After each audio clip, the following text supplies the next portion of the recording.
Have you ever loved someone so deeply, and yet knew from the start you could never keep them? In today's story, I'll take you back to a time when I thought I had found something pure, something rare, something unforgettable. He wasn't mine.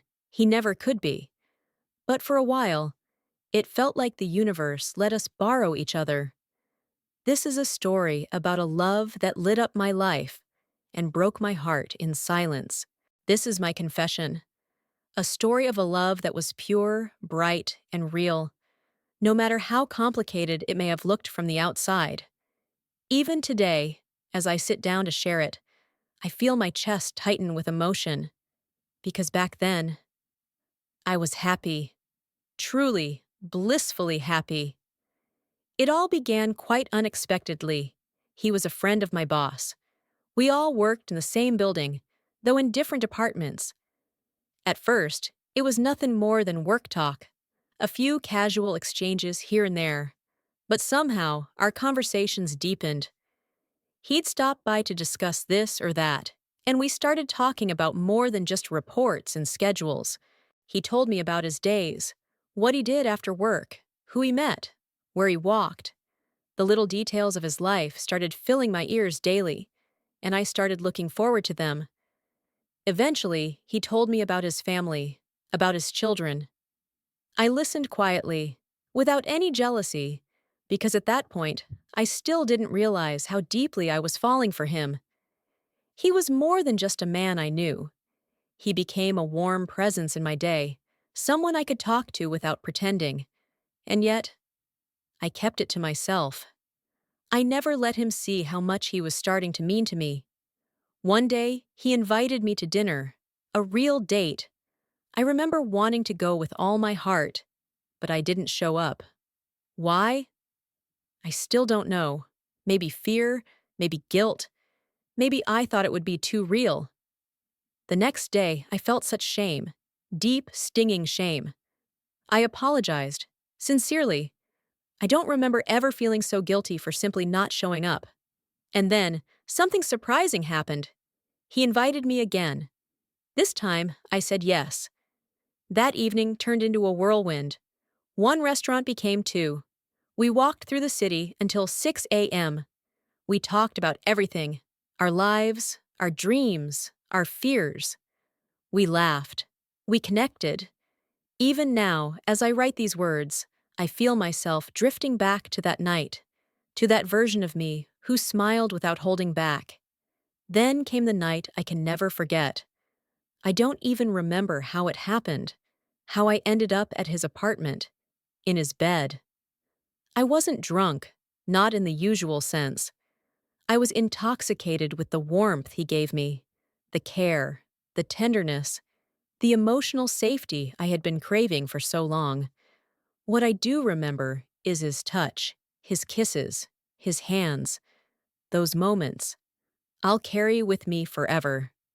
After that, we started seeing each other regularly. He was older than me by about 8 years, and very well off. But it wasn't the money that drew me in. It was the way he looked at me, the way he made me feel like the only woman in the world. For 2 years, we lived in a quiet bubble of stolen moments. And in those moments, everything felt right. But reality was always just around the corner. He was married, he had a family, and no matter how much he loved being with me, and I believe he did, he would always return to them. Even when he was with me, he'd check in with his wife, he'd talk to his children, and I accepted it, because I knew what this was. I knew he had a life I could never be part of fully. One day, he told me he was leaving town, going back to be with his family, and that was it. I noticed the plane ticket in his coat pocket before he even said the words. My heart broke, not from surprise, but from knowing this was how it was always meant to end. I didn't cry in front of him. I didn't ask him to stay. I simply turned around and walked out the door. I remember sitting in my car afterward, crying like I hadn't cried in years. Everything we had built, every note, Every morning smile, every whispered promise, it all came crashing down silently. He called later that night. His voice trembled as he asked, "Did you call me earlier?" I said no, and I told him I never would again. He said he was sorry, that he had to go. And he went. The days after were torture. Everything at work reminded me of him. The calendar, the little notes he used to leave for me each morning, his handwriting, his perfume lingering in the hallway. I would pick up the phone just to hear his voice. I could barely say more than 2 words before I'd burst into tears and beg him to come, even just for a day. But what could one day really fix? Eventually, years passed. 6, to be exact. Then, one evening last year, I found him on social media. My heart skipped. I stared at his profile picture, and tears just fell. I wrote to him. He replied.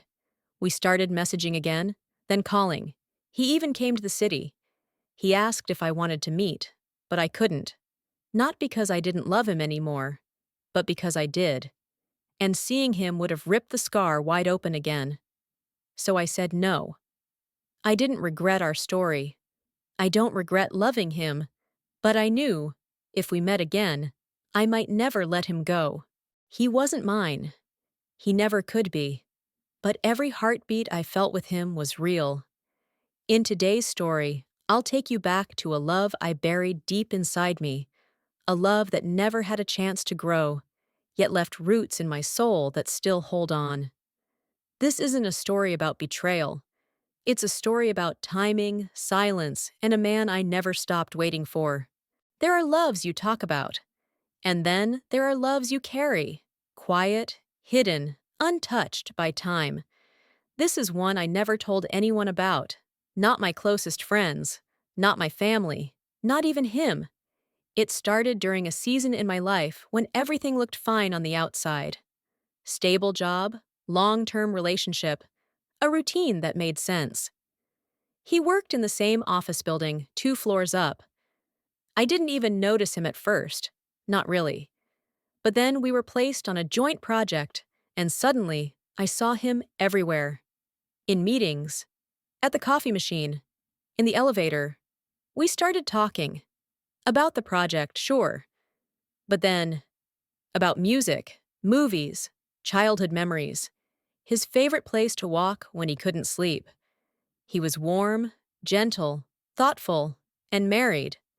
But he never spoke ill of his wife. Never hinted at dissatisfaction. And maybe that's what made me fall even harder. There was no flirting, no promises, just connection. And my feelings crept in so slowly, I didn't realize they were real until it was far too late. We'd grab coffee during lunch breaks. Sometimes we'd stay late working, just so we could sit and talk afterward.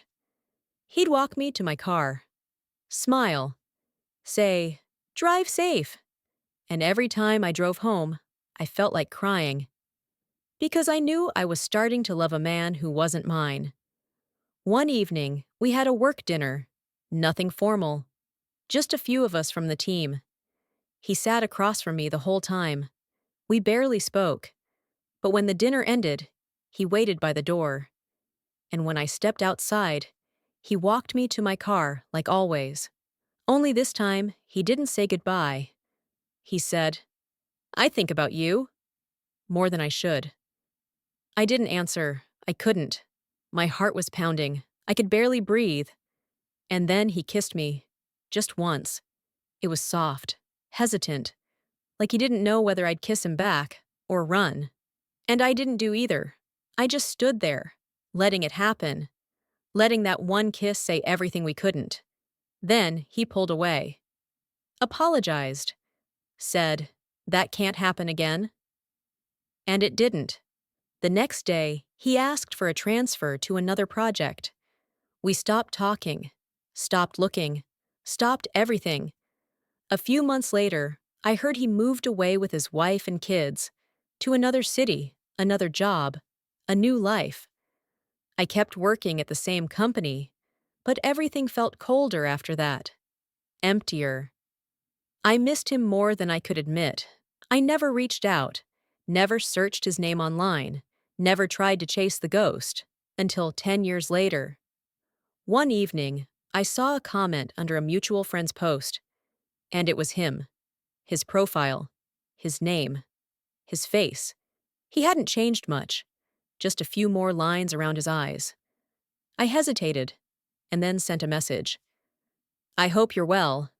You crossed my mind today. He replied the same day. I've thought about you more times than I can count. We exchanged a few messages, catching up, small talk. He was still married, still in another city. He asked if I wanted to meet, just for coffee, just to talk. And I almost said yes. But I didn't, because I knew what would happen. I would fall all over again, and then lose him. Again. So instead, I thanked him, told him he'd meant more to me than he ever knew, and I wished him happiness. Then I deleted the chat, but the memory remains, untouched, quiet, alive. A small, warm light in a corner of my heart. Not a scandal, not a regret, just a love that never had a place to land. Some people appear in your life like a spark, too fast, too bright, and impossible to forget. This story is about a man I met at the wrong time, and how one night together stayed with me for the rest of my life. He was never mine, but I loved him like he was. And the moment he left, everything changed. We met at a conference. A week-long event, nothing glamorous. Business suits, coffee breaks, endless talks about productivity and strategy. He was a guest speaker. I was just an attendee. But the moment he walked into the room, something in me stopped. I didn't know his name yet. I just knew I was in trouble. We spoke after his presentation, briefly, casually. He was polite, director. He had this quiet confidence that didn't ask for attention, but got it anyway. That night, we found ourselves at the same dinner, hosted by the organizers. I ended up seated next to him. We talked the entire evening, barely touching our food. We talked about everything: books, childhood, what makes us feel alive. And not once did he mention a wife. But I saw the ring. He didn't hide it. He also didn't talk about her. And I didn't ask. When the dinner ended, we lingered outside. The hotel was quiet. The night was warm. He asked, "Do you want to keep talking?" I nodded. We walked, for hours, through the quiet streets, with the city asleep around us. At one point, we stopped at a bench, sat in silence. He looked at me and said, "I haven't felt this calm in years." And then he kissed me. I didn't pull away. We ended up in his hotel room, and that night was everything. Not rushed, not wild. Just two people who needed to be seen, held, understood. There was no promise, no lies, no future. Just that one night. In the morning, we sat in silence for a long time. He finally said, "You deserve more than a man who can't give you tomorrow." I smiled. And left. We never exchanged numbers, never emailed, never followed each other online. That was part of the unspoken agreement. One night, one memory, untouched by real life. But real life came back fast. I returned home, to my partner, to my normal. I didn't cheat again. I didn't search for him. But I thought of him. A lot. He would appear in dreams, in music, in the smell of certain aftershaves in elevators. And for years, I carried him in silence. Then, one rainy day, 5 years later, I got a message request on LinkedIn. It was him. Just one line. I still remember that night. "Hope you're doing okay?" My heart stopped. I replied, just 2 words. "I remember too." We didn't speak again. That was enough. Because sometimes love isn't about possession. It's about recognition. And sometimes the most powerful connections aren't meant to last, only to change you. He changed me. He reminded me what it felt like to be fully awake, fully wanted, fully me. And though I never saw him again, I loved him. Silently, completely, and just once. What happens when you meet someone who sees straight into your soul, but belongs to another life? This story is about a man I should have walked away from the moment I met him, but didn't. I never thought a connection so brief could leave a wound so deep. And even now, years later, I still ask myself, what if I had stayed? We met at a wedding. Not the kind of place where you expect your entire emotional landscape to shift, but that's exactly what happened. He was the groom's brother. I was a friend of the bride. We were seated at the same table, next to each other, strangers by design, connected by nothing. At first, it was small talk, weather, the band, how we both didn't like the chicken. Then it turned into real conversation, books, travel, regrets. He was older than me, not by much, but enough to make me notice the calm in his voice. And then he mentioned her, his wife, his 2 children. He wasn't hiding them, just placing them carefully on the shelf of the conversation, like a fact, not a boundary. I nodded, smiled, said nothing. We danced once, not the wild, energetic dance, just a slow, swaying kind of movement. Silent.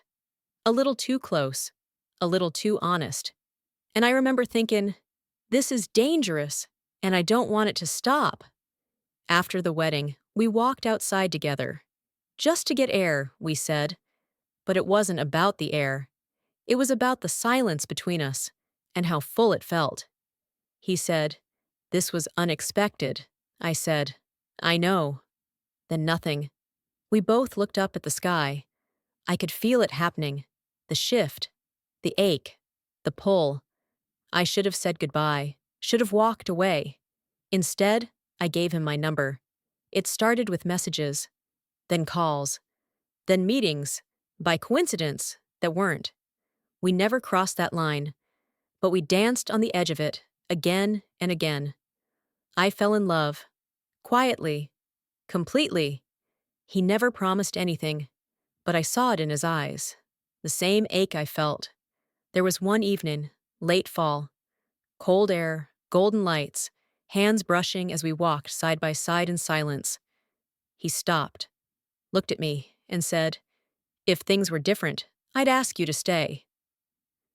I didn't answer, because if I spoke, I would have cried. That night, we shared a kiss. One kiss. Not rushed. Not wild. Just full. Like everything we had both held back was in that moment. And then, it ended. He didn't say goodbye. He just stopped calling.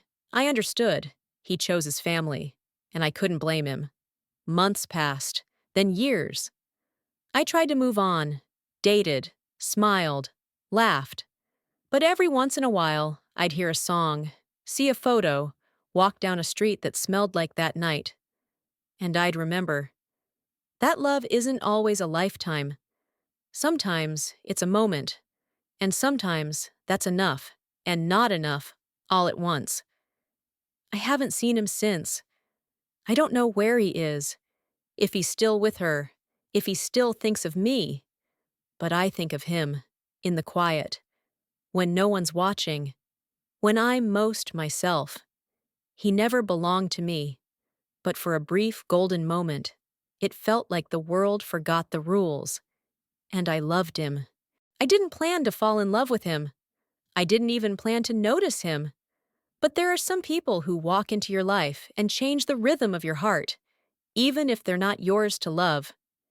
This is a story about timing, temptation, and a man I still remember in silence. Even now, it started in the most ordinary place. The train. We were commuters, 2 strangers who shared the same 7:30 a.m. ride for weeks before we ever spoke. But I noticed him. Of course I did. He sat across from me 3 rows down, always with a book in hand, always in a coat that looked like it had stories of its own. And one morning, the train stalled. A signal failure. People groaned, checked their watches. I looked up, and so did he. Our eyes met. We smiled. That was it. But the next morning, he sat beside me, introduced himself. Michael. We started talking, first just during the ride, then at the coffee stand by the station. Every conversation felt easy, effortless, like I already knew him. We joked that we had train friendship rules, no real-life details, no Googling, just trains and talk. But one day, I let it slip. I have a daughter. He smiled gently and said, I have too, and a wife who's too good for me most days. There was no awkwardness in how he said it, just quiet honesty, and I should have pulled back then. But I didn't, because I liked who I was when I was with him. I liked the way he listened, the way he noticed small things, how I always wore navy blue on Mondays, how I hated early fall but loved October, how I took my coffee black but added cream on stressful days. It never got physical. But the tension was there, unspoken, thick as fog. One Friday, he didn't show up on the train, or Monday, or Tuesday. I told myself to forget, to stop looking for him. But then, that Thursday, he was there again, standing by the platform, hands in pockets, and he said, Can I see you? Not on the train? We met in a bookstore cafe. Neutral ground. It felt like something had cracked open, like we both stopped pretending. And when he reached for my hand, I didn't stop him. That night, we kissed. In the corner of the cafe, behind the bookshelves. Soft, desperate, unfinished.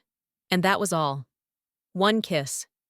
He looked at me and said, I love talking to you. I love too much, and I can't. I nodded. And just like that, we ended what never truly began. After that, he changed his route. I never saw him again on the train. Months passed, then years. I moved cities, started a new life. But sometimes, in a quiet cafe, or on a long commute, I catch myself looking for him. Even now, I remember his voice, his laugh, the way my name sounded different when he said it. We only kissed once, but it changed everything.